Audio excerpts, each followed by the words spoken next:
ভাইয়া, আপনারা যদি ফিলিস্তিন দূতাবাসের টাকা জমা দিতে চান, এখানে আপনারা বিকাশে চলে আসবেন। বিকাশে এসে এখানে ডোনেশন একটা অপশন আছে, ডোনেশন অপশনে যাবেন। এখানে বিভিন্ন বাংলাদেশের বিভিন্ন প্রতিষ্ঠানকে আপনারা চাইলে অর্থ সহায়তা করতে পারেন। আর সুন্না ফাউন্ডেশন আছে, রেড কিসেন্ট সোসাইটি আছে, প্রধান উপদেষ্টা ত্রাণ কল্যাণ তহবিল আছে। তারপরে আপনি চাইলে আসুন্না ফাউন্ডেশন, আঞ্জুমান মফিদুল ইসলাম, যারা মৃত মানুষদের ঢাকা মানে দাফন কাফনের ব্যবস্থা করে, ঢাকা আসেনিয়া মিশন। সবচেয়ে ইম্পর্টেন্ট হচ্ছে ফিলিস্তিন দূতাবাস।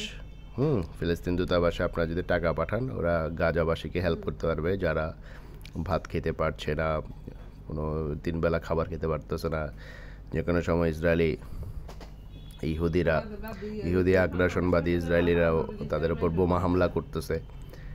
তো অ্যাজ এ মুসলিম হিসেবে আপনার এটা কর্তব্য মুসলিম উম্মাদের জন্য হেল্প করা। সে আপনার দেশের মানুষ হোক, এলাকার মানুষ হোক, পৃথিবীর যে কোনো প্রান্তে হোক, এটা একটা সুন্নাত হচ্ছে তাদের জন্য, তাদেরকে অর্থ সহায়তা করা।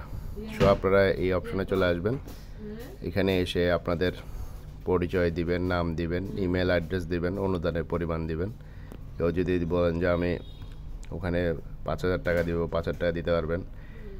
হ্যাঁ, কেউ যদি বলেন 500 টাকা দিব, তাও দিতে পারবেন, 500 টাকাও দিতে পারবেন। ওকে, ফাইন। এখানে আপনার ইমেল অ্যাড্রেস দিবেন। যদি নাম উল্লেখ করতে চান, এখানে আপনার নাম দিবেন।